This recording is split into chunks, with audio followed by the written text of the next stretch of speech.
nga xam ne ñun ñëpp ñoo ko bokk ñu réew mi sàmm ko. Macky Sall dafa war a respecté nit ñi su bëggee ñu respecté ko c'est important. Sénégal fii ñu toll tey dafa mel ñëpp ci nen la ñu toog. amul kenn koo xam ni da nga nekk au-dessus de la loi ba nga mën a wax loo xam ne lii duñ la jàpp. lan la fi lan lañ ko ràññee utiliser l'État l'administration la justice les forces de l'ordre pour ku àndul ak moom rek mu dal sa kaw. mandat boo leen bëggee da ngeen koy ñaan waaye si njëkk nag. jërë ngeen jëf mbokk yi jërë ngeen jëf di rafetlu saa su ne ànd beeg seen télévision Yegle TV Yegle.net ak ñu ay suivre suñu ay différentes plateformes yi nga xamante ne ñu ngi ci réew mi ak ci TNT bi canal 31 TNT ak tamit ci Darou Mouhty nga xamante ne fa am antenne ñu ngi leen di nuyu bu baax a baax leen jox seen wàccuwaay gu mat sëkk leen wax ni voilà den ak jàmm seen émission 52 minutes pour convaincre ñu ngi koy defee rek altine bu jot ci waxtu wi ngi fas yéene waxtaane fii di jëm ci tolluwaayu réew mi maanaam mbirum actualité nationale voilà tey jii 52 minutes pour convaincre dara suñu plateau ki nga xamante ne d'habitude sax dafay faral di ñëw si kër gi fii ci Yegle TV di docteur Mbaye Cissé nekk juriste chercheur spécialiste en études de droit comparé xam-xam màcc ci wàllu yoon mu ci gëstu bu baax a baax docteur Mbaye Cissé docteur Mbaye ñu ngi lay nuyu bu baax a baax ci Yegle TV am mbégte dalal la encore une fois ci 52 minutes pour convaincre. waa jërëjëf doyen Tuñ auzu billahi mina shaytaani rajim bismillahi rahmaani rahim wasalaatu wasalaamu ala ashrafil mursalin sayyidina Muhammad alayhi salaatu wasalaam gannaaw bi ñu sant yàlla julli ci yonent bi alayhi salaatu wasalaam maa ngi lay nuyu di la ziar di la ndokkeel di la baalu àq ci weeru koor gi ñu jógee di la baalu àq di ñaan yàlla également yàlla defal ñu jàmm def ci réew mi jàmm di ñaan également ñi nga xam ne ñoom ñooy say internautes yu lay suivre ak say techniciens ñëpp ci nga xam ne moom mooy Yegle TV. voilà docteur ñu war a waxtaanee ci yow ay ponk yu bëri ci mbirum actualité nationale yi nga xamante ne fës na loolu sax ci réew mi ponk bu njëkk sax ñuy waxtaan docteur li jëm ci li nga xamante ne moo jëm ci mbirum par exemple wàllu gestion réew mi d'abord balaa ñuy dugg ci loolu yow nga ñëwoon nga fi avant élection yi quand même avant élection yi ñëwoon nga fi nga wax ci lu bëri sur le plan institutionnel wax ci conseil constitutionnel jamono yooyu jafe-jafe yi ci amoon voilà si diggante bi nag gis nañu changement bi ci am donte sax Bassirou Diomaye Faye a été plébiscité au premier tour mu nekk président de la République du Sénégal sa jàngat ci différentes péripéties bi sa jàngat quand même si loolu quand même avant ñu ñëw ci mbir yi. waaw effectivement péripétie bi guddoon na c'était un long marathon juridico-institutionnel et politique et social également mais finalement les Sénégalais ont pu choisir ki nga xam ne moom mooy Bassirou Diomaye Faye ak benn score boo xam ne c'est 54 je pense ,28%. Donc cela veut dire tout simplement Sénégalais yi choisir nañu au premier tour ki nga xam ne moom mooy Bassirou Diomaye Faye bokkoon ci opposition radicale koo xam ni également il a été en prison pendant presque 1 an mais également koo xam ni c'est la première fois dans l'histoire politique du Sénégal ñu fal jeune boo xam ni âge am la mais également mu jóge prison bokk ci opposition radicale ba pare ñëw gagné également au premier tour loolu li ma ciy njëkk a jàngat mooy dafay am ay conséquences dafay am ay conséquences sur le plan interne comme sur le plan international conséquence bi muy njëkk a am mooy score bi mu gagné mën na nekk benn score quasi soviétique de telle sorte que score boobu mën na indi li nga xam ne moom mooy stabilité sociopolitique d'ici quelques années parce que da lay wan ni la 54 et poussière bu fekkee ñoom ñoo prononcé wu donc ça veut dire que ni jox nañu ki nga xam ni yaakaar ki nga xam ni moom la ñu fal au premier tour donc stabilité boobu nag dina permettre également la ruée vers le Sénégal yi nga xam ni ñoom ñooy au niveau international ak on tend vers à l'exploitation du pétrole et du gaz donc cela veut dire tout simplement dina jur benn effet bu positif sur le plan interne mais également benn effet bu positif sur le plan international de manière générale loolu lañ ci mën a jàngat genre score bu soviétique boo xam ni le peuple est souverain montre na également sa souveraineté montre na également sa capacité d'élire et de choisir son président de la République. jàpp nga ni par exemple su ma sukkandikoo ci yow par exemple ci sa biir kaddu par exemple Bassirou Diomaye Faye mën nañu wax ne c'est un président légitime. voilà parce que pourcentage gi mu am surtout mu nekk un candidat de l'opposition. waaw moom laa wax jàngat boobu dalay wane ne il est le président le mieux élu il est le président également le plus légitime parce que score bi daanaka presque kenn mësu ko am au premier tour. il est le mieux élu également parce que xoolal fi mu jóge prison jóge fa bokk ci opposition radicale après une loi d'amnistie après ñu mu ñëw accéder au pouvoir premier tour ak ce score. donc il est le président le plus légitime mais également il est le président le mieux élu depuis l'histoire politique du Sénégal jusqu'à nos jours. voilà en fait ñoom ñu bokk seen programme quand même bu nga xamante ne par exemple jaay nañ ko Sénégalais yi muy le projet bi bokk na ci wàllug luubal balaa wàllug par exemple bonne gestion ak loxo yu set Ousmane Sonko sax ba muy samp gouvernement bi nee na bokk na ci critères yi ñuy tànn mooy loxo yu set loolu noo ko jàngatee quand même par rapport au gouvernement actuel bi nga xam Ousmane Sonko mooy premier ministre. waaw wax nañu loxo yu set comme ni ñu ko waxee keroog jubal jubbante bokkoon na ci seen programme. ak seen projet sociétaux bi nga xam ne proposé nañ ko nit ñi présent ba nit ñi valider ko. mooy dañuy xool loxo yu set yi nga xam ne ñoom ñoo mën yor wàllu alalu réew mi. mais également dañuy xeex li nga xam ni moom mooy corruption jouer ci li nga xam ni moom mooy transparence donc pour les deniers publics. te ñoom déjà bi ñu actes yi ñu njëkk a posé gis nga lettre bi ñu envoyé keroog les fonctionnaires et les hauts fonctionnaires de l'État pour wax leen ni également nañu veiller ci li nga xam ne mooy jubal ak jubbanti donc cela veut dire tout simplement ñi ngi ci lancé boobu ñi ngi ci logique boobu maintenant nag dañ leen di suivre parce que nag duñuy juger ci ay slogan mais ci ay faits yu concret moom la ñuy mën a apprécier seen liggéey. ok mais jubal jubbante bi jàpp nga ni loolu war a mën a nekk la slogan boobu nga xamante ne prôné nañ ko ñoom régime actuel bi. waaw war na mën a nekk kay parce que bu ñu la dénkee deniers publics mais deniers publics war nga mën a jubal mais nag day fekk ñu accompagner la ak ay lois yoo xam ne dafa am ay garde-fous n'est-ce pas. ay lois yoo xam ne dañ koy voter wane ni képp ku ñu joxati alalu réew mi tu seras responsable en tout cas de toute forme de malversation am ay conditions yu ñu teg yoo xam ni bu ñu constater benn anomalie financière wala benn anomalie économique. wala benn détournement wala lu jëm ci wàllu corruption wala lu jëm ci wàllu mal gouvernance bu boobaa yoon dina dal sa kaw loolu war na mën a nekk en tout cas daal acte la yu ñuy poser ay actes yu ñuy poser la te mën loo ko juger au préalable il faut que ñu dem ba ci kanam nga mën a xool ba xam lan lañ ciy jëlee comme résultat. voilà Cissé ñu xool ci mbir yi mais ñu wax par exemple ci mbirum par exemple gis nañu fi mu ne am na Moustapha Sarré nekk porte-parole du gouvernement fere keroog ci grand jury wax na ci par rapport ak jëm ci wàllug déclaration politique générale bu Ousmane Sonko gis nañu tamit am nañu une réaction de Abdoul Mbow nekk président du groupe parlementaire Benno Bokk Yaakaar noo gisee loolu par exemple. ñaari sànnante kàddu yi diggante gouvernement bi ak député Benno Bokk Yaakaar bi. waaw c'est un peu trop tôt man je pense que Moustapha Sarré devait faire un peu preuve de diligence preuve d'intelligence mu toog xaar parce que aussi man wax naa démb ni man je ne vois pas l'opportunité à ce que le premier ministre dem di fa def déclaration de politique générale donte ne. c'est la constitution moom moo ko prévoir. mais xam nga avec le régime de Macky Sall il y avait trop d'illégalité mais à un moment donné même ki nga xam ne mooy l'ancien ministre Boun Abdallah Dionne yàlla na ko yàlla yërëm d'ailleurs à un moment donné sax toogoon na ba dematul woon di def déclaration de politique générale. à un moment donné suspendroon nañ ko donc loolu benn mesure constitutionnelle la mais du peut-être benn proposition constitutionnelle la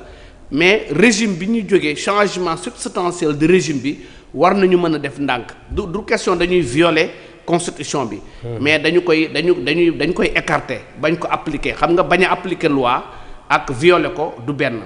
donc fii nii mën na écarter loi constitutionnelle boobu toog xaar ba ñu def ay réformes. ba ñu dem ba ci kanam ñu boog a dem def déclaration de politique générale parce que déclaration de politique générale boo xam ni. ay ministre kese nga amagum moom nga fi tegagum.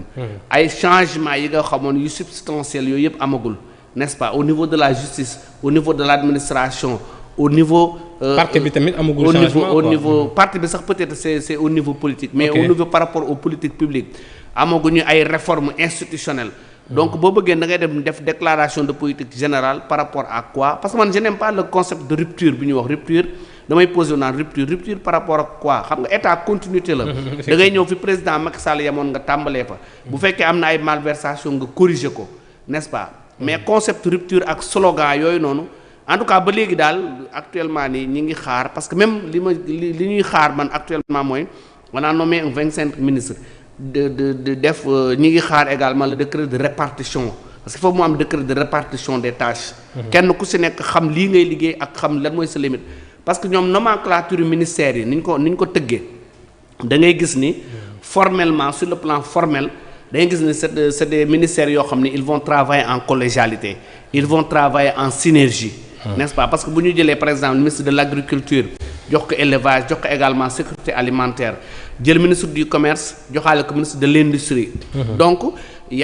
kooku moom mooy war a gérer également li nga xam ne mooy la consommation. moom mooy gérer li nga xam ne moom mooy l'industrie alimentaire. donc il faut que ñu def décret de répartition des tâches. parce que boo xoolee également le ministère du pétrole et des énergies dans un contexte où boo xam ne dañuy wax la transition énergétique ak la protection de l'environnement ak l'exploitation du pétrole et du gaz. n'est-ce pas avec la vulnérabilité climatique. donc cela veut dire tout simplement ñoom tam dañu war a liggéey en collaboration avec le ministère de l'environnement. donc ñoom ni ñu ko tëggee forme bi noonu baax na mais il faut qu'il y ait décret de répartition bu ko defee kenn ku ci nekk xam pour mën a éviter li nga xam ne moom mooy conflit de compétence. parce que barki démb gis naa le ministre de l'élevage dem fi nga xam ne moom mooy Seras. mais man comme xaw ma ne man posé naa ay question ma ne man je pense que lii ça relève de la compétence du ministère du commerce ak industrie parce que ça c'est de l'industrie alimentaire mais également c'est lié à la consommation. ñu ni ma am na ku di man sax ci compétence am la bokk ma ne ko nag il faut que ñu def réparti parce que man je pense que ni moom je l'attendais plus au niveau des fermes de Doli et cetera dans les fermes au niveau du Mali wala Mauritanie parce que Tabaski baa ngi ñëw n'est-ce pas parce que fii li lay intéressé du yàpp nag bi mais nag bi en tant que tel activité parce que yooyu aussi je pense que il faut ñu am décret de répartition parce que gis naa également ministères yi ñi ngi. nga jàpp dafa am kafuyaay ci ministères yi wala nga jàpp. waaw en tout cas ni ñu ko tëggee parfois baax na mais il faut mu am décret de répartition bi foog mu ñëw.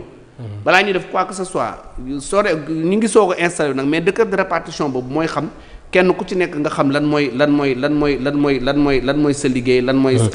mais sur le plan parce que boo jëlee également ministère des affaires étrangères. ak de l'intégration am na benn direction bu ñuy teg à côté boo xam ni moom mooy gérer tout ce que les Sénégalais de l'extérieur n'est-ce pas donc foofu kon ça veut dire que ni ministère des affaires étrangères ak de l'intégration moom mooy coiffé secrétaire d'État boobu donc il faut qu'il y ait un décret de répartition pour mu mën a départager en tout cas seeni tâches sinon rek mën na jur benn conflit de compétence. mais sur le plan juridique est-ce que jàpp nga ni député Benno Bokk Yaakaar yi ak seen compétence war na juridiquement war na mën a may ñu daal di dissoudre gouvernement bi quand même ñu daal di def motion de censure. non dissoudre ko à quelle fin amul sens loolu bu ñu ko defee du ñu am lanteeg ñi nga xam ne ñoom ñooy le gouvernement de Ousmane Sonko mais ñu war a am lanteel mooy le peuple sénégalais bi nga xam ne moom mooy choisir Diomaye avec 54% loolu nañ ci bàyyi xel. parce que bu ñu dissoudre gouvernement à quelle fin gouvernement buy soog a taxaw nga dissoudre ko ne politique non par contre ñoom c'est des députés du peuple ñoom duñu député Benno Bokk Yaakaar c'est des députés du peuple loolu toujours avec les anciens régimes là dañ koy bàyyi xel le député doit adhérer bu ñu xamee ne am na benn loi bu spéciale bu société bu ñu dugal ñoom bu fekkee ça va à la bonne marche du pays ñoom dañ ci war a accéder n'est-ce pas waruñu foofu fi ñu féete mais Abdoul Mbow avec un ton menaçant moom sax mi ngi koy accuser Sare naan ko avec un ton menaçant mais moom tamit avec une note menaçante aussi wax na ni ñu ngi leen di xaar leen ak. mais waaw Yewwi Askan defoon nañu lu ni mel quand même ñu daal di ba Amadou Ba nekkoon assemblée def déclaration politique générale pour def daaneel ko. moom ak contexte yi bokkuñu contexte on était au cœur ku nekk sa bord la lay jéem a. waaw non mais on était au cœur de l'État on était au cours de terre am nañu droit bi am nañu possibilité mais à quelle fin parce que bu boobaa ki ngay amal problème mooy peuple parce que peuple bari ki démb la prononcé wu. jox ñi 54%. donc il faut que nga may leen benn problème bi mooy gisuma opportunité wu le président le ministre premier ministre Ousmane Sonko dafa dem naan mi ngi def déclaration de politique générale. c'est pas actuel. non amul sens sax amul sens. xam nga actuellement l'urgence est de réagir par rapport à la vie sociale à l'épanouissement économique, n'est-ce pas? À la diminution des denrées de première nécessité parce que les Sénégalais sont impatients mais également les Sénégalais sont tant souffert. impatient wuñ sax ba ñu dañu souffrir lu bëri di xaar ci côté boobu beneen bi y a bientôt la période de ci affaire mbay mi ngi ñëw ak nawet bi donc ku ne nawet ne inondation côté Touba côté Dakar côté yeneen ville loolu aussi exigence la boo ko bëggee booleeg dem assemblée nationale di yuuxu amul sens il faut des actes concrets à poser n'est-ce pas ak la disponibilité wax naa ko keroog des intrants agricoles parce que agriculteurs yi boo demee par exemple dans le département de Dagana c'est la riziculture mais actuellement seen mbay mi saxul parce que jiw ba ñu am jiw bi baaxul donc de manière générale il faut que ñu appesantir ci yooyu yi si des weesuwul yaa ngi may wax sànq waxu rapport yi ak affaire yoo xam naa di nga si ñëw mais yooyu je pense que il faudra ñu xaar ba def les réformes il faudra ñu xaar def les réformes mais tëb rek rapport mën nañ ko publier mettre ko sur la table à la disponibilité de la population ñu apprécier ko mais daan si ñëwaat mais est-ce que tey par exemple député yi nekkul par exemple dans leur rôle en tant que par exemple opposition je veux dire que parlementaire quand même nekkul seen rôle quand même jéem a fexe di veiller par rapport ak politique gouvernementale bi quand même mais gouvernement boo koy dissoudre motion de censure da nga koy dissoudre c'est ak ni gouvernement bi posé guñu benn acte defaguñu sax ay ministères ñoom dañu ne rupture indi 25 minutes foofu aussi am naa fa observation. allez-y. xam nga ñoom ils ont un peu été bloqués par rapport à leur engagement. xam nga dafa am loo xam ne promesse électorale la gouvernement Sonko promesse électorale la mais boo demee ba ci biir également c'est pas parce que da ngay wor li nga waxoon mais xam nga politique dafay changer dans un environnement sociopolitique en un autre mais également dans un contexte en un autre. c'est pas parce que da nga ne rupture rek da nga indi 25 minutes wala da nga ne rupture da nga indi ministre yu kenn xamul non c'est pas ça parce que Abdou Diouf Abdoulaye Wade defoon na ko indi benn ministre boo xam ne daf ko jëlee xawma lan kii Thiam jëlee ko au niveau de la Banque mondiale xawma bu ñëwee il était tellement déconnecté avec les réalités du terrain n'est-ce pas à un moment donné parce que pourquoi pas nga dugg biir trésor pourquoi pas nga dugg biir douane pourquoi pas nga dugg biir impôt et domaine il y a des compétences n'est-ce pas xam nga donc les institutions de Bretton Woods yooyu ñuy ay FMI Banque mondiale man en tout cas yooyu dama ci am réticence gisuma kii il faut que ñu dem à la base xam nga jéem a commencer de 1 commencer di yéeg par ndànk bañ a kii c'est pas parce que da nga naan rupture rek 25 minutes mais 25 minutes mais normalement man je ne sais pas mais j'attendais à ce qu'on ait un ministre du foncier un ministre du foncier ou bien un secrétaire d'État chargé du foncier parce que wax naa ko ministère de l'agriculture ma ne ko fii mu nekk nii yaa ngi tuyee vous êtes trop agrobusiness yaa ngi wax affaire agriculture affaire chiffre mais il faut qu'il y ait une réforme foncière globale Sénégal bu amul réforme foncière mënuloo dem agriculture mënuloo dem autosuffisance alimentaire waxatuma la ak sécurité alimentaire ñun ci zone yi àll bi lañ dëkk xam nañ ko beneen bi mooy on parle du ministre de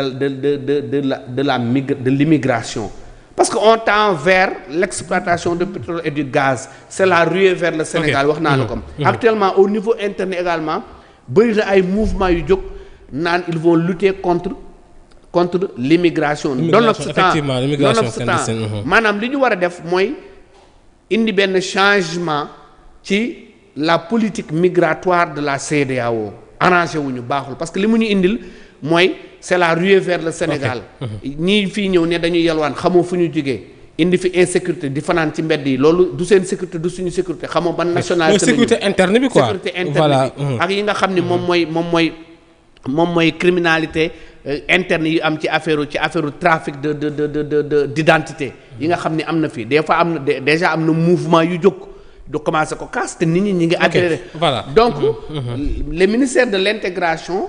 ñoom aussi peut-être avec les nominations mën nañu xam benn DG wala benn secrétaire d'État buy gérer affaire li nga xam ne moom mooy l'immigration mais en tout cas man j'aurais voulu qu'on parle de foncier parce que même contentieux yi ñu njëkk a jànkoonte avec le régime de Diomaye c'est un contentieux foncier parce que dégg nga ko bërki démb au niveau de Gadaye ak au niveau de Malika ak au niveau des régions contentieux foncier am na sax doon cité suma jumul ko bu ko Ousmane Sonko vraiment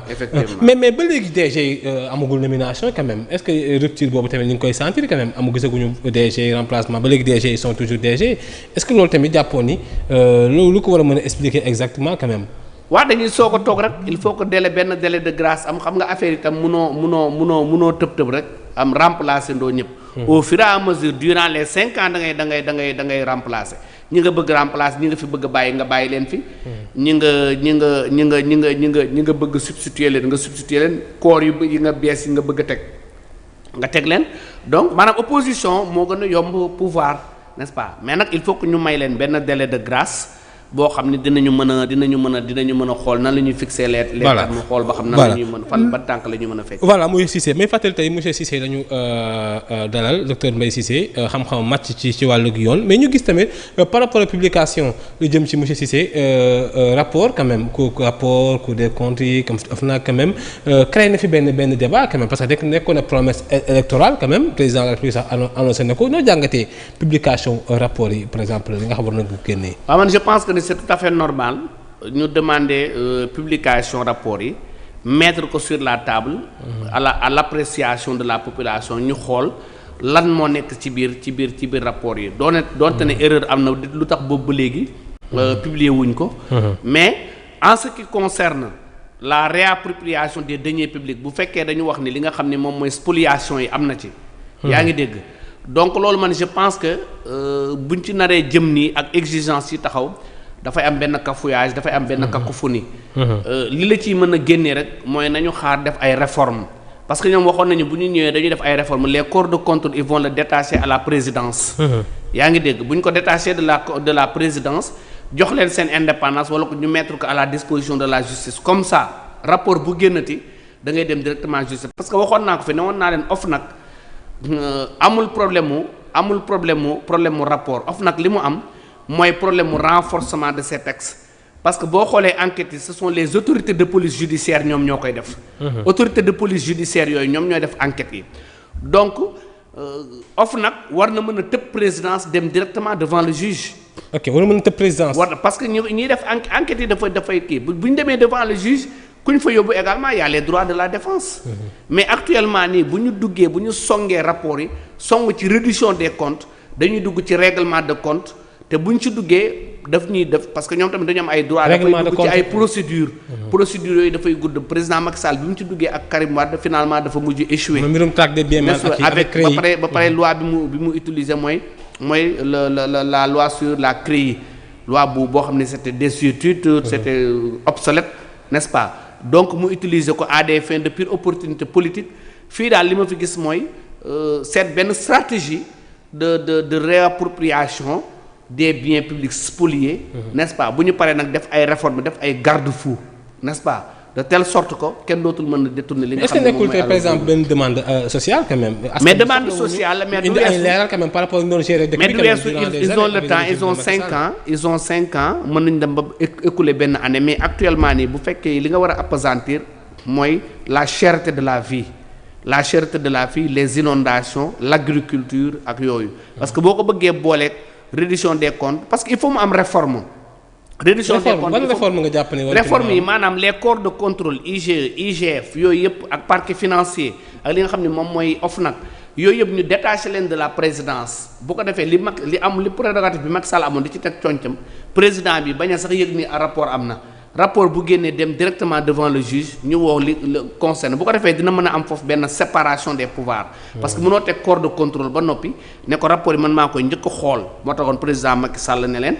am na si yoo xam ne man maa si teg sama conc te boo xoolee donc bu dee rupture dëgg bu amee donc faw ñu bàyyi ko mu am séparation des pouvoirs quand même. waaw effectivement rupture boobu nag il faut qu'il y ait réforme réforme institutionnelle yi mooy nga jël corps de contrôle détaché leen de la présidence utal leen seen benn corps wala seen benn structure bu indépendant quoi bu indépendant ñoom ñuy jëflanteeg justice wala ñoom si bopp ñuy jëflanteeg nit ñi parce que bul fàttali président Macky Sall adopté nañ fi benn loi boo xam ne man xaw ma sax fa la député yi jaar ba adopté ko te nit ñi yëguñu ko. mooy 12 février bi passé bu président promulgué ko may OFNAC les possibilités du président de l'OFNAC muy def ay mesures de garde à vue xam nga le président Macky Sall il était trop pénal. il est trop répressif.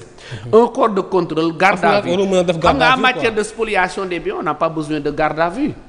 ah. on n'a pas besoin de garde à vue c'est la réappropriation juste des deniers publics li nga sàcc li nga jël delloo si ko n'est-ce pas mais garde à vue pénal mu jëm après ñu tëj la parce que loolu c'est des délits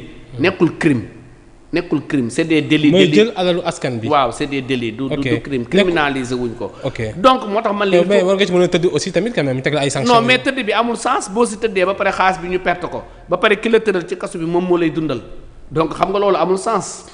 mais nga delloo ko tamit nekkul la meilleure option. donc delloo bi mooy la meilleure option mais delloo bi également li président Diomaye waxoon loolu tamit lu baax la. dénoncer ko. n'est-ce pas voilà mais ñu taxaw ci loolu noo gisee lanceur d'alerte dénoncé. lanceur d'alerte boobu dinaa ci ñëw mais ñu ubbi benn guichet. guichet boo xam ne ñu ne lii réappropriation des deniers publics la corps de contrôle yi épinglé nañu monsieur tel xam nga ni épinglé on vous envoie en tout cas une convocation et quelque chose comme ça ñoom ñoo xam procédure bu ñu teg ne la delloo si le temps de kii mën lañu sax may benn affaire ne la peut-être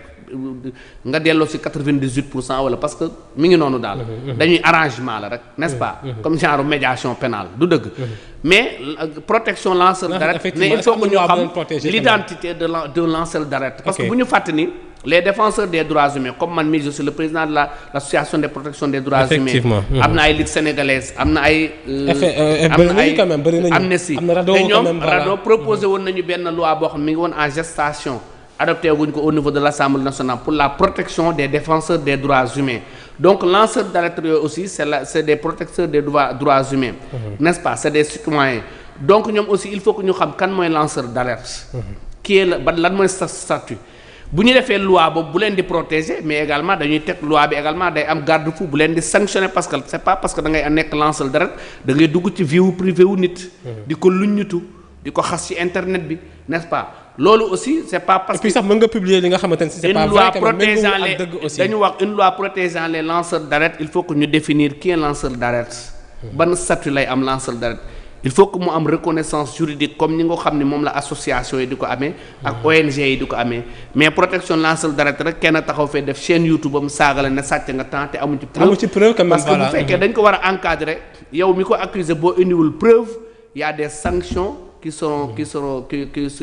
enclenchés en votre encontre. loolu aussi il faut que ñu bàyyi xel ñu ngi xaar nag programme ak projet de loi boobu la bu ñëwee nan lañ koy gisee ba mën ko jàngat dans une très large mesure. voilà kon jàpp nga ni fi mu ne rapport yi sa xel rafet nga ci njort quand même que Cour des comptes OFNAC par exemple que dina évoluer avec le régime de Bassirou Diomaye Faye parce que li xew ci régime bële tamit am na ay rapports yu bëri yi nga xamante ni ba léegi xamuñu maanaam fu mu mujjee quand même ba léegi gis nañu fi rapport fond cos Covid-19 bi quand même voilà donc sax gis nañu ay tour mais ba léegi gisaguñu quand même mu am évolution. waaw régime bële moom li fa xew ak détournement de deniers moom c'était la catastrophe parce que OFNAC xam nga boo xoolee c'est une recommandation des Nations Unies buy lutter contre la fraude et la drogue man mii am naa fa plainte bu ma dugaloon contre Franck Timis avec nos 26 000 hectares. yi nga xam ne spolié woon na ko. am na sax rapport bu génn dégg naa African Agriculture mi ngi bëgg a daw xaw ma pour dem xaw ma lan lay daw dafa am peut-être ba lu mu finance affaire yooyu xamaguma mais dinaa continuer xool. mais ñi nga xam ne ñoom ñooy les corps de contrôle. wax naa la ko léegi il faut que mu am ay réformes. ñu détaché ko de la présidence parce que président Macky Sall moo xoon teg na ci concam boo xoolee ñu naan leen génn leen 2019 te 2019 boobu ba léegi c'était le début du règne du président Macky Sall de son deuxième mandat. donc te boobu léegi benn rapport génnul. voilà ak malversation financière yi ñu wax donc li ñu ci mën a appuyer sax mooy xaar rapport yooyu parce que rapport yooyu wax naa la Cour des comptes war nañ leen mën a. parce que la Cour des comptes sa compétence c'est de juger le compte des comptables publics. mais Cour des comptes war ci réforme yi war nañu ko élargir jox ko la Cour des comptes la compétence de juger le compte à la fois des comptables mais également des ordonnateurs parce que boo xoolee rapport bi nga xam ne les fonds force Covid bi mu génnee yaa ngi dégg ñii naan leen non man DAGE la ay ordre rek laa doon jot ñii naan leen non man ordonnateur la ay kii rek du ma woon comptable donc loolu da nga leen dugal dans un seul lot ne leen léegi actuellement la Cour des comptes est compétente juger les comptes des comptables publics mais également les ordonnateurs les décaisseurs ñoom ñëpp nga boole leen ci. yaa ngi dégg ba ci courtier bi yóbbu chèque bi ñoom ñëpp nga boole leen ci dans un même sac bu ko defee mu am transparence n'est-ce pas ñu digitaliser lépp donc yooyu réforme yooyu bu ñu ko amul prérogatives ak compétences quoi. waaw réforme yooyu bu ñu ko deful réforme yooyu la ñu war a njëkk a teg doo ko déclencher les procédures adéquates pour mën a réapproprier les deniers publics mais bu ñu bëggee coûte que coûte rek song ni nañu indi kii bi alal ji parce que par exemple ki nga xam ne yorewul woon mën naa joxe par exemple ku ñu mel ni ñu ni Farba Ngom am na lii am na lee da nga koy dégg ci internet bi mais xam moom il n'a jamais géré un ministère il n'a jamais géré un budget moom loo koy mën a toppee enrichissement illicite nga koy wax enrichissement illicite bi foo koy teg le renversement de la charge de la preuve mais défenseur des droits humains yi duñ la ci bàyyi parce que ñoom ñoo doon critiquer le comportement défectueux de la justice spéciale bu CREI bu CREI ku ci mel ni Abdoul Mbow par exemple lan nga koy toppee géré wul budget am yorul woon ministère yorul woon député la woon léegi boo gisee mu am dara nga ne ko foo ko jëlee fan nga koy mën a jaar CREI boo demee CREI également loo koy moo ko le renversement de la charge de la preuve donc moo tax affaire bi yombul simpleul man daal li ma gis mooy poser des premiers jalons vers en tout cas la disponibilité. mais gis nga ni bonne gouvernance yow sentir nga ko ci régime actuel bi dina bonne gouvernance quand même donte sax léegi ñu mat un mois quand même un mois la ñu mën a. waaw da nga teel a évaluer yow en fait à mi-parcours la ñu mën a wax quand même à mi-parcours est-ce que liy xeeñ ñi jàpp nga ni liy xeeñ ñi quand même bonne gouvernance bi nga xam yow sax da nga ko yàgg xeex quand même. waa xam nga bonne gouvernance rafet nga ci njort aussi en tout cas daal waa da ngay rafet njort da maanaam lu ñu leen yéene la ñu mën a bonne gouvernance mais aussi ñoom ñooy teg ci table bi luy wane ni ñi ngi jëm ci bonne gouvernance waxuñu slogan jubal jubbanti même man la lettre que le président Bassirou Diomaye Faye avait envoyé aux fonctionnaires man xaw naa ci am tuuti réticence xaw naa ko critiquer si mais loolu tamit est-ce que nekkul quand même ay rupture quand même non rupture boobu non xaaral rek un peu de rigueur quand même un peu de rigueur mais man je voyais que ni man si c'était moi j'allais envoyer une lettre parce que am na yoo xam du ay slogan du ay lettre ay actes la rek yooyu posé du dëgg parce que fonctionnaire boo xoolee fonctionnaire bu def 30 ans de service nga xëy envoyé ko lettre ne ko jubal jubbanti te moom mu tàmm jubal loolu c'est un peu frustrant yaa ngi dégg danaan xale bi jëw ab soññee rek quand même ab soññee non man non xam naa ko man la forme j'aurais préféré peut-être benn lettre de salutation wane ni man en tant que Bassirou Diomaye en tant que Ousmane Sonko nous sommes là comme régime bu bees bu ñëw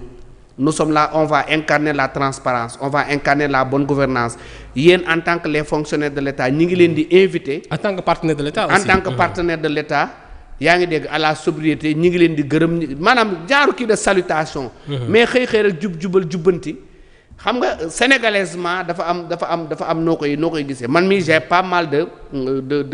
am na ay mbokk fonctionnaires yoo xam ni ils travaillent au niveau des finances au niveau des impôts xultu nañu loolu non si xultu nañ ko parce que gisee nañ ko ñii gisee nañ ko menace ñii gisee nañ ko yabeel ñii gisee nañ ko xupp ñii gisee nañ man leen du dara aayul bi mu lem kii bi ko secondé tamit aayul ñu ne nañu fexe ba ñëpp jot si. loolu parce que. jaru ko woon daal man gis naa ne kii woon lettre bi pour envoyer leen kii. voilà mais ñu gis tamit par rapport ak yaa ngi koy wax sànq li nga xamante ni par exemple état bi bokk état bi ak moom kër de fonction maison de fonction yi quand même mais loolu est-ce que wareef la ci ñu nekkoon ay postes de responsable ñu delloo kër yi oto yeeg sàngam voilà quoi. waa gis naa benn poste ñu ni le premier ministre Ousmane Sonko demande à ce que ñu delloo oto yi ak kër yi mais je pense que xam nga loolu aussi ba tey man damay xaw a tey ci yooyu xaw ma nag c'est officiel wala officielul effectivement gisuma arrêté ministériel gisuma circulaire gisuma dara mais xam nga boo xoolee ci fonction ministère yi xam nga boo xamatuma nag ndax réglementation bi foofu la toll ba léegi n'est-ce pas buñ la jëlee ci sa poste ministère da ngay continuer 6 mois après di bénéficier wu ci avantage ci say avantage yooyu n'est-ce pas xaw ma nag oto yeeg kër yeeg yooyu ci la bokk mais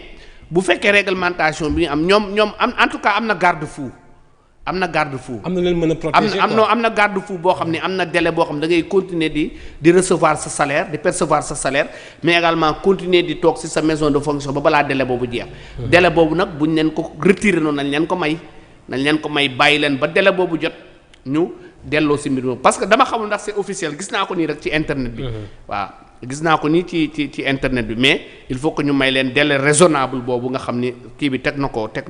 en place loi bi teg na ko en place. dama xamatul parce que auparavant c'était 6 mois xamaguma tak ndax wóorutuma. est-ce que jàpp nga ni c'est de l'élégance quand même. loolu est-ce que jàpp ou bien tamit alalu askan bi la dañ ci war a jot quand même loolu jàpp nga ni loolu tamit c'est normal aussi. waaw c'est normal mais xam nga réew ay loi moo ko tënk quoi. votre avis personnel laa mën a wax. waaw moom laa wax sama avis personnel mooy loolu mooy délai raisonnable boobu moom am na. man maa ni la xamatuma ndax exactement c'est 6 mois wala dañ ko wàññi wala mais dañ pour continuer di percevoir salaire ak di bénéficier wu avantage yi am na si ñoo xam ne nag bu ñu paree automatiquement dañuy delloo. yaa ngi dégg kon nag nañ leen déglu ci délai boobu rek après ñu dee parce que sinon daf mën na jur benn sentiment de frustration ba kii. yaa ngi dégg xam nga état aussi dafa bëri doole ñu dem ak bañ a dem ak passion quoi ak émotion. ba mu ëpp. waaw bañ leen xoole aussi bëtu ennemi quoi. c'est des adversaires politiques. te ñoom aussi dañuy indi seen apport. ancien régime bi dañuy indi seen apport ci démocratie bi dañuy indi am moo tax j'ai bien apprécié l'intervention de Abdoul Mbow. donte ne c'est un peu kii mais. dans le jeu démocratique. waaw dans le jeu démocratique xëccoo bi dina permettre Sare. dina xam ne moom lii erreur la mu def ko wala di xam ne bon en avant la kële. yooyu tamit dafa baax mais du ñu egg comme ci li nga wax motion de censure boobu loolu peut-être ak verbiage la nii ci kaw ak maquillage politique mais en tout cas nañ leen bàyyi aussi ñu jouer seen rôle quoi en tant que opposant ba léegi ñu wax ci li nga xamante moom moo di régime actuel bi mais par exemple gis nañu tey un magistrat yow nga nekk par exemple jëngu ci wàllu yoon un magistrat delluwaat ci poste ministère de la justice bon gis nañu Ismaïla Madior Fall professeur la woon quand même Ousmane Diagne loolu sa jàngat ci fii boobu la mbir est-ce que jàpp nga ni loolu aussi tamit nekkul mbir mi nga xamante acteur judiciaire la doon sàkku. waaw loolu lañ doon sàkku aayul Ousmane Diagne miinu ma ko lool mais xam naa ne daal ku daan taxaw la ci les droits humains. parce que ministère de la justice aussi boo koy joxee moom ministère de l'intérieur ñooy am da nga koy jox koo xam dafa am la culture des droits humains la culture des droits de l'homme yaa ngi dégg mënu mën a wax kii lañ ko war a jox wala kii xaw ma ku ñu ko war a jox. mais da nga koy jox koo xam ni du rek magistrat kese wala avocat kese wala kii mais ku am la culture des droits de l'homme et de la dignité humaine respect de la parce que loolu laa doon reproché ki nga xam ne mooy l'ancien ministre de l'intérieur Antoine Diome ak parce que ministre Sidiki Kaba ñoo nee naa leen au moins sax kii am na la culture des droits humains parce qu'il a travaillé au niveau de la FIDH n'est-ce pas waaw au moins am na culture moo tax parce que bu dul loolu nag tu vas être trop répressif xam nga Antoine Diome il était trop répressif loolu peut-être il n'avait pas la culture des droits humains loolu moo kii mais peut-être Ousmane Diagne il va jouer un grand rôle au niveau de la justice en tout cas loolu lañ ko yéene en tout cas justice moom laaj na ay réforme aussi. mais est-ce que jàpp nga ni gouvernement bi dina yomb opposé quand même est-ce que jàpp nga loolu quand même opposition bu mel ni Pastef lu mu fiy def quand même est-ce que loolu jàpp nga ni daañu gisaat beneen opposition voilà mais loolu est-ce que. je suis pas opposant je suis de la société civile mais depuis loolu damay gis ay points yoo xam ne dama ci apporter sama kii naan non d'accord ma ci lii non bu doon sama gisoo wax naa léegi ci lettre bi nga xam ne envoyé na fonctionnaire yi. man gisuma nee naa la déclaration de politique générale bi mu war a def gisuma opportunité bi. déclenchement de la reddition des comptes. gisuma daar également opportunité bi. donc y a de la matière à opposition également loolu am na. y a de la matière à opposition. am na matière quoi ci opposé. non dinañ am démocratie moo mel noonu dañuy am matière gisoo déjà li Sare wax rek que utiliser na ko ba. bind ci moom tamit benn kii. voilà mais am na ñuy wax ni gis nañu président de la République ancien président de la République Macky Sall mais sur le plan juridique est-ce que am na lu protéger un ancien président que mu war a mën a mucc ci ay mandat d'arrêt wala li ni mel ak ancien président et statut ancien président na la war a mën a protéger quand même est-ce que tey war nañu mën a xëy dégg ñu Macky Sall ñu ngi koy topp ci benn mbir quand même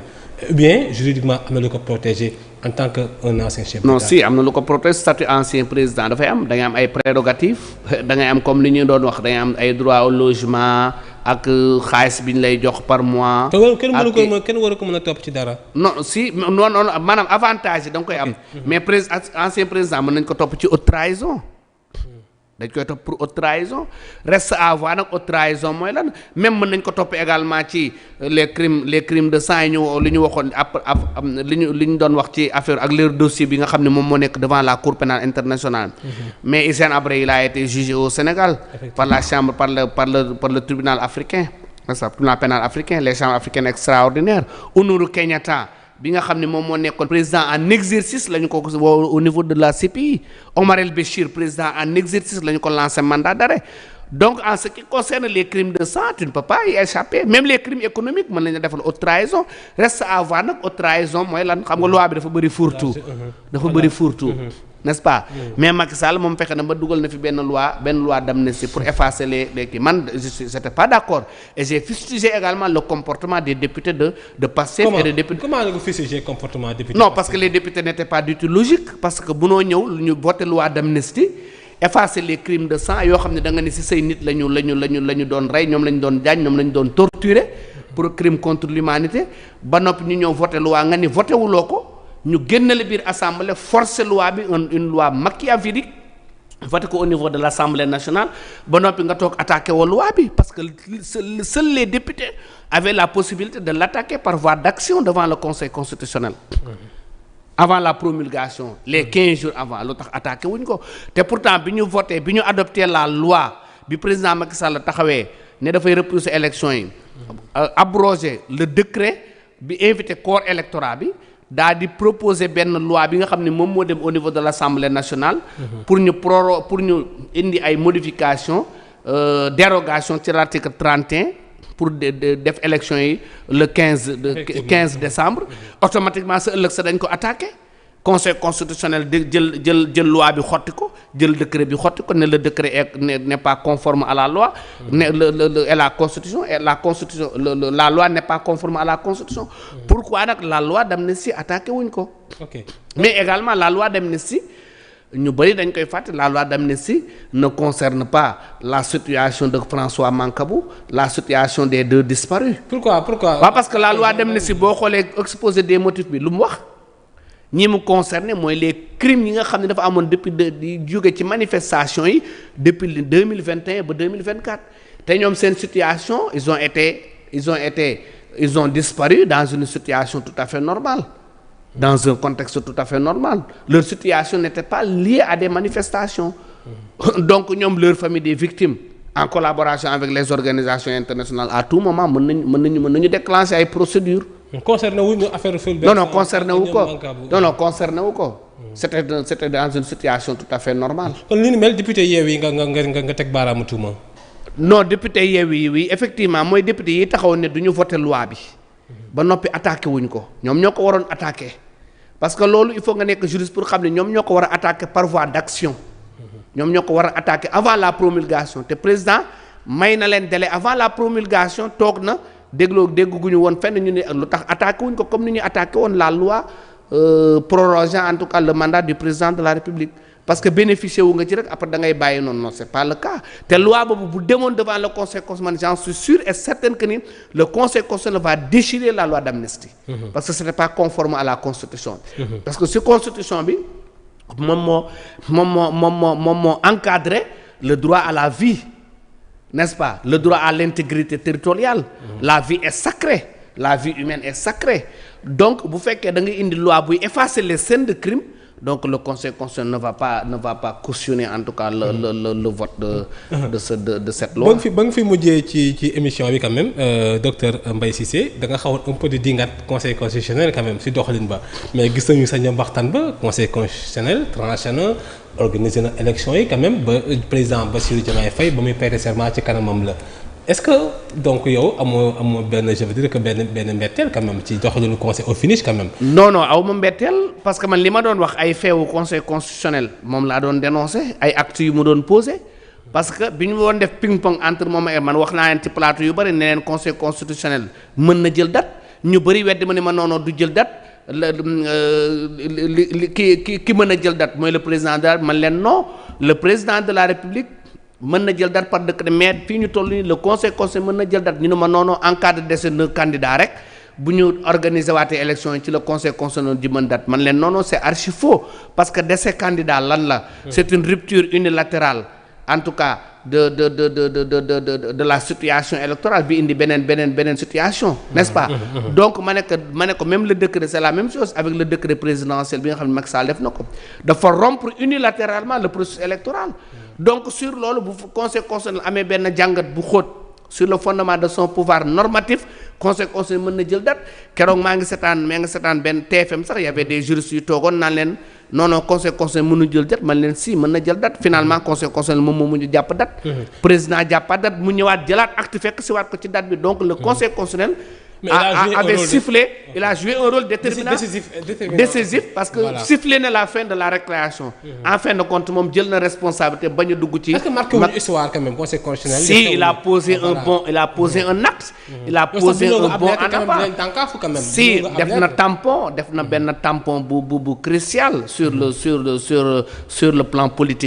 politico-judiciaire du Sénégal. Mais aussi j'ai bien apprécié. ni mu waxtaanee ak le président Diomaye Faye le jour de son installation bi ma koy jox les prérogatives de puissance publique di ko installer devant la nation sénégalaise. n'est-ce pas devant toute l'humanité donc parce que boobu nee na ko conseil constitutionnel li mu doon def liggéeyam la. donte ne am na ay failles constaté nañ ko mais également li ma ci gën a jàpp devant le conseil constitutionnel mooy nee na ko na nga moytu l'ivresse du pouvoir et les démons du pouvoir soññu na ko voilà mais tamit ñëwaat ci li nga xamante moo jëm ci wàllu diplomatie quand même ñu gis première visite yi nga xamante président Bassirou Diomaye Faye def na ko mu jagleel ko sous région bi ginnaaw Mauritanie Nouakchott demoon na ci Gambie ci week-end bi quand même ñoo gisee par exemple day mel ni am na benn rupture quand même parce que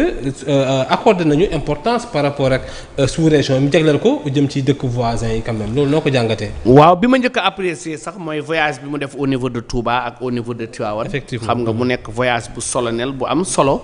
fekk yi nga xam ne moom mooy kilifa diini nga xam ne ay autorités religieuses lañu mu joxaat leen seen gëdd xam nga dem ñu ñaanal ko. xam nga mu nekk benn acte bu noble acte bu baax boo xam ne Sénégal yëpp ñoo ko apprécier parce que le temporel et le spirituel. ñoo yàgg gérer àdduna bi depuis l'Antiquité. n'est-ce pas donc mënuñu teqale ko. J'ai apprécié également le bureau chargé des affaires religieuses et de l'insertion également des diplômés arabes bi nga xam ne créé na ko au niveau de la présidence loolu ça va lui permettre en tant que président de la République d'avoir une connexion directe avec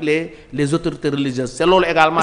c'est la particularité sénégalaise quand même voilà quoi mooy li xew quand même gis nañu tension yi fi amoon yëpp. waaw c'est la particularité même dans les autres pays boo xoolee Iran le mufti iranien dafa am droit ci les politiques publiques. n'est-ce pas ki nga xam ne boo demee Arabie Saoudite la famille Saoud et la famille Wahab ñoom tamit ñoo c'est gouvernance en collégialité ñii ñoo yor diine ji ñii yor kii bi donc c'est partout dans le monde c'est partout dans la plupart des pays noonu la seuls les pays occidentaux peut-être ñoom ñoo kiiwul noonu te ñoom sax am nañu ay yenn croyances yu ndaw loolu dafa yàgg ci àdduna. mais est-ce que ñu taxaw ci loolu balaa ñuy ñëw ci diplomatie bi est-ce que nekkul kilifa diine seen rôle important gu ñu am ci élection yi passé ak tension yi amoon Sénégal yëpp voilà quoi c'est ça qui fait quand même jàppoon ni la particularité sénégalaise comme l'exception sénégalaise. wala l'exception sénégalaise parce que fii aussi dañu am ay autorités religieuses yoo xam ni dañuy dund ci wàllu tasawuf te tasawuf également dafay jouer rôle bu rëy ci paix ak sécurité. boo xoolee fatwa bi nga xam ne sëñ Mbaye Mansour joxe woon na ko démb au niveau de Tivaouane ci ziar général bi appelé à la paix ñu garder li nga xam ne moom mooy les biens publics interdit li nga xam ne moom mooy yàq. loolu il invite les jeunes à ce que li commettre yi xam ni jotoon na fi am à ce que ñu bañ ko commettre en collaboration avec les autorités bu nekk loo xam ne lu am importance la am importance. mais ñëw ci wàllu visite sous-région bi quand même. waaw visite sous-région bi c'est important. parce que boo xoolee wax naa ci sax benn article d'ailleurs parce que loolu premier acte bi ma ciy njëkk a jàngat. mooy day wane ni la souveraineté ak l'intégration africaine parce que d'habitude président bu ñu amaan rek France ngay dem. ñu naan c'est les préfets de la France. mais wane na ni fii actuellement bay sawewu tànk. mu dem Mauritanie ak Sénégal benn peuple la n'est-ce pas. benn peuple la tey ñi ngi partager en tout cas le fleuve Sénégal ñi ngi partager le barrage de Manantali. ñi ngi partager l'OMVS organisation de coopération boobu ñi ngi partager également li nga xam ne mooy Saint-Louis BP offshore profonde gaz bi donc yooyu yëpp c'est des atouts mais au-delà de ça au-delà des accords de pêche yeeg ak le géej yooyu yëpp yu ñuy partager mais mais dañuy partager li nga xam ne moom mooy la sous-région te bul fàtte ni Mauritanie bokkoon na ci zone CEDEAO keroog wax naa ko ne laa neen même Bassirou Diomaye Faye en tant que le président actuellement le mieux élu en Afrique presque occidentale en Afrique francophone ak score bi mu am war na mën a jouer benn rôle bu rëy au niveau de la nouvelle apporter une nouvelle politique au niveau de la zone CEDEAO. Comme dem na Mauritanie man leen invité à ce que mu revenir à l'organisation mère parce que Mauritanie en 2000 la génnoon ci CEDEAO en 2017 mu signé ak moom benn accord d'association. Effectivement bëgg a dugg si waat mais li ko limité woon nag mooy la liberté de la circulation des personnes. N'est-ce pas moom bëgg loolu daf ci indi woon ay réserves donc bu ñu négocier waatee mën na am mu dellu si waat parce que dina jural Mauritanie parce que malgré membre de la Ligue arabe en tant que pays arabe mais également elle fait partie géographiquement de notre sous-région. bu boobaa Mauritanie mën na fa bénéficier wu benn sécurité dans un contexte de crise de criminalité transnationale organisée avec terrorisme ak trafic de stupéfiants yooyu yëpp mën na ci mucc. coopération quoi voilà diggante parce ñaari réew que yi bu boobaa dina bénéficier wu la protection des forces de l'ECOMOG de la CEDEAO. beneen bi également Sénégal mën na jouer beneen rôle. Au niveau de l'Union africaine parce que j'ai bien apprécié bi nga xamee ni le premier ministre Ousmane Sonko teg na benn gouvernement boole ci intégration africaine parce que Union africaine il faut que ñu yëngal ko parce que le mutisme de l'Union africaine dans la crise régionale doo ko ci dégg c'est comme si CEDEAO moom la nekkoon organisation te CEDEAO dans la convention de base c'est une organisation d'intégration économique mais c'est comme si elle est devenue une organisation sécuritaire. N'est-ce pas? mais tey gis nañu jamono ji sax may wax laa gis ni président Bassirou Diomaye Faye doon na dalal ay kilifa yu jóge Union européenne quand même ba jamono ji ñuy wax ak émission bi tàmbale sax ñu ngi koy gis fële ca palais de la République loolu tamit est-ce que du ñu xool diggante relation Sénégal Union européenne quand même est-ce que jàppoon ni lu ñu war a joyantiwaat la quand même pour que Sénégal. waaw effectivement xam nga wax naa léegi ci Mauritanie d'abord ci sous-région bi. voilà mais également war nañu mën a jouer benn rôle entre la CEDEAO et la nouvelle organisation l'association des États du Sahel. nga xam ni Mali moo fa nekk ak Guinée ak Burkina ak Niger. nga xam ni ñoom dañu retiré wu solennellement. conjointement ba noppi CEDEAO suspendre leen. donc mën nañ fa jouer benn rôle à ce que ñu mën a ñëwaat biir organisation CEDEAO. wala bokk parce que ñoom aussi xam nga génn nañu CEDEAO léegi bu ñu demee ba ñu génn la zone UEMOA par exemple xam nga financièrement te monnaie bu ñu wax ni moom la ñu créé monnaie Sahel la. te xam nga monnaie Sahel dañu wax ni dafa am valeur euro. donc ak la Mali bi nga xam ni ñoom dañu am relation coopération ak ñoom ñu sous-région boobu. li nga xam ni moom mooy les barrières douanières. ak les relations commerciales. la circulation des biens et des services. te bu boobaa mën nañu affaiblir. peut-être loolu ñi nga xam ne ñu jàng nañu finance. ak budget war nañ ci mën a xam dara. donc il faut que ñu xool ban rôle la mën a jouer soit dafay fexe organisation yi dellu si wala dañuy tas CEDEAO réorganiser waat ko wala dañuy dem. donc comme Sénégal war na jouer un rôle déterminant quand même. un rôle déterminant au niveau africain. au niveau Sénégal quand même gis nañu même voilà quoi. effectivement au niveau africain. au niveau sous-régional digganteem ak Mauritanie ak pétrole bi ak gaz bi noonu la ñu fexe ba Mauritanie dugaat bi CEDEAO noonu la ñuy fexe ba AIE association des États du Sahel dugaat bi CEDEAO wala nan la ñuy fexe ba tas CEDEAO créé waat beneen organisation bu gën a dëgër boo xam ni dinañ fa mën a xoolaat surtout la politique migratoire.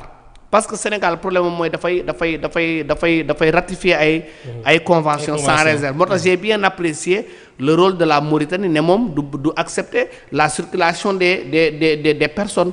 parce que circulation des personnes moom bañ koy defar c'était pour personnes yi dugg. def commerce génnaat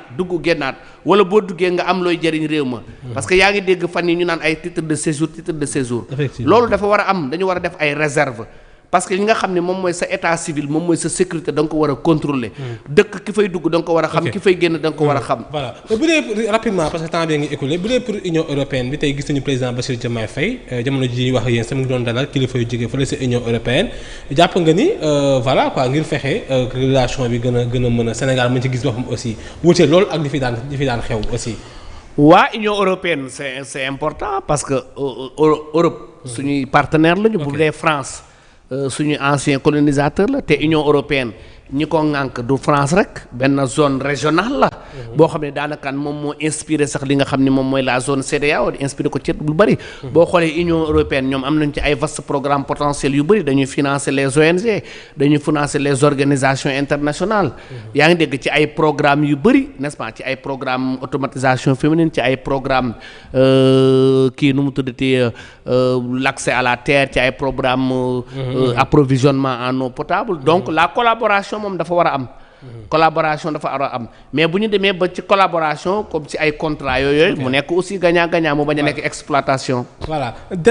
xam naa ne dernière question bu ma lay posé monsieur Cissé fi mu ne sax waxtu bi mi ngi may technicien bi Mohamed may xamoon ne sax daanaka sax waxtu bi sax jeex na waaye sama dernière question gis nañu député Guy Marius Sagna def ay questions écrites quand même adressé ko gouvernement bi quand même est-ce que c'est pas quelqu'un qui est constant quand même dans sa question écrite gisuma ko mais xam nga Guy Marius moom c'est un leader emblématique. moom toujours da lay boster quoi. te loolu aussi non c'est important actes yooyu dafa am solo actes yooyu. xam nga un défenseur des droits humains di poser actes yooyu dafa am solo. di poser actes yooyu dafa am solo mais toog di wax ni rek mais il faut saisir les autorités il faut saisir les organes. man dama ko daan def man dama daan saisir conseil constitutionnel saisir naa leen fi ak benn acte ne leen 900 000 personnes yi nga xam ne nekkuñu ci fichier électoral bi ñu def contrôle parrainage bi. nañu leen jox possibilité ñu voter. xam nga yooyu acte la booy poser la dénoncer naa le comportement du régime devant le secrétaire général des Nations Unies yooyu c'est important ay acte la moo tax Guy Marius aussi da ngay apprécier loolu ay questions écrites ay di leen bosser dañu def nii nañu loolu tam dafa am importance quoi. am importance. day wane constance am ci doxalinam parce que nii la ko doxee quand même. non seulement day wane constance am mais également day wane participation à la bonne marche des choses quoi parce que ñoom tamit dañu accéder au pouvoir mais il faut que ñu leen di orienter dans tous les domaines. Dans le domaine des politiques publiques, dans le domaine des droits humains, dans le domaine agriculture, élevage, yooyu yëpp migration yooyu yëpp dañ leen ci war a renforcer quoi. parce que ñu ñëw nouvellement te kenn ku si nekk mën nga jouer ce rôle ah. voilà parce que man li may bañ rek mooy ñu xaar ñu commettre faille ñëpp jóg. ça fa mel ni sénégalais yi noonu la ñuy def quoi. société civile bi déggoo leen déggoo kenn déggoo opposants yi mais. bul xaar di gis mu am prox ndoll boo ko mën a critiquer mais il faut que benn apport mën nga indi apport bu positif. comme man nee naa leen soxla woon naa est-ce que du ngeen réfléchir si un ministère ou bien un secrétaire d'État ou une direction chargée du foncier. parce que Macky Sall bàyyi na fi contentieux foncier te moom wax na ni dossiers yi mu doon jot yëpp 80% yi c'est des dossiers fonciers. donc xam nga ni kon il faut que ñu am benn ministère bu gérer loolu. l'immigration aussi. effectivement il faut que ñu am ku ko gérer. mais est-ce que tamit élection législative jàpp nga ni c'est urgence la tamit septembre dissoudre assemblée dafa élection jàpp nga loolu urgence la. non man je suis à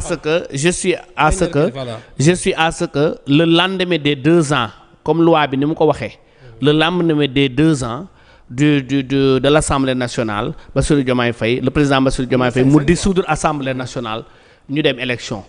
waaw parce que assemblée nationale c'est une assemblée nationale illégale hein parce que formation bi ñu tegee assemblée nationale oui c'est une assemblée nationale illégale d'accord ma ci assemblée nationale bi dénoncé naa ko parce que ni ñu ko tegee boo xoolee avec ni ñu valider la liste de Yewwi Askan Wi à Dakar te liste boobu amoon problème mu parrainage amoon problème mu loi cette liste viole manifestement la loi sur le parrainage te dañ ko valider en contrepartie ak comme si dañ ko bëgg a neexale l'invalidation de la liste titulaire de Yewwi Askan Wi nga xam ne liste bu baax la. dañ ko annulé woon c'était pour la première fois ñu send def suppléant ak titulaire ñu ne titulaire yi suppléant yi ñoom ñooy dem titulaire comment un suppléant peut exister sans son titulaire. ak dans la c'était pour la première fois dans l'histoire politique que la coalition Benno Bokk Yaakaar ne devait pas participer à ces élections. ah bon non si parce que. bul woon bokk ci législative yi passé bari woon bokk parce que bul fàtte ni ñoom. bi Mimi Touré demee dañ ñoom ñoo def fourchette ci parrainage yi Mimi Touré ñëw ne ëppal nañu daal di ëppal benn au lieu de 27 xamatuma sax chiffre yi. daal di ëppal benn ñu indi fekk décret bu 3 mars moo ko fixé. ministre bi daal di génnee beneen décret 27 mars daal di ne surplus bi amul pol daal di même comme si c'est un décret boo xam ne dañ ko indi en violation même de la loi parce que décret la maanaam entre guillemets bu ñu sàcc génnee ko parce que. décret boobu daf leen bett ko asafla kii arrêté ministériel bu 3 mars bu 27 mars Antoine Diome génne beneen ni non am na arrêté bu wax ci surplus bi bu amee surplus amul problème ma ne ko non yéen a defoon fourchette yaa ko def warloo ko dépasser donc le conseil constitutionnel devait rejeter toute la liste de Benno Bokk Yaakaar parce que waruñu si woon participer moo tax man la si assemblée nationale bi c'était assemblée nationale illégale waxuma sax contenu bi fa am ci médiocrité mais c'est une assemblée nationale. c'est évident que ñu tas ko. non je suis à ce que bu amee 2 ans la ko président Bassirou Diomaye Faye tas. pour def ay élections pour def ay réformes def ay élections anticipées ba pare def référendum constitution bi il faut que ñu joyanti ko. ah bon référendum ban poñ par exemple ban poñ. référendum dañ ko war a def dañ ko war a def dugal bu ko defee bu ñu defee kii boobu dugal loi constitutionnelle mën a génne conseil économique social bi ñuy wax environnement bi ñuy wax dañ koy dindi ak li nga xam ne moom mooy kii beneen institution bi HCC parce que man xam nga gis naa keroog ñun xaw ma ndax c'est officiel wala man je suis pas à ce que ñu supprimer ko parce que foofu bul fàtte ni ay nit ñoo fay liggéey te nit yi fay liggéey boo xoolee boo ko comptabiliser sax war na mën a jege benn 500 personnes parce que fii 150 lañu fii je pense que 150 xaw ma boo ko boolee ak bureaucrate yeeg vigile yeeg ñooñu ñëpp boo ko tasee xam nga ko yàq taux de chômage. man je suis à ce que ñu joyanti le budget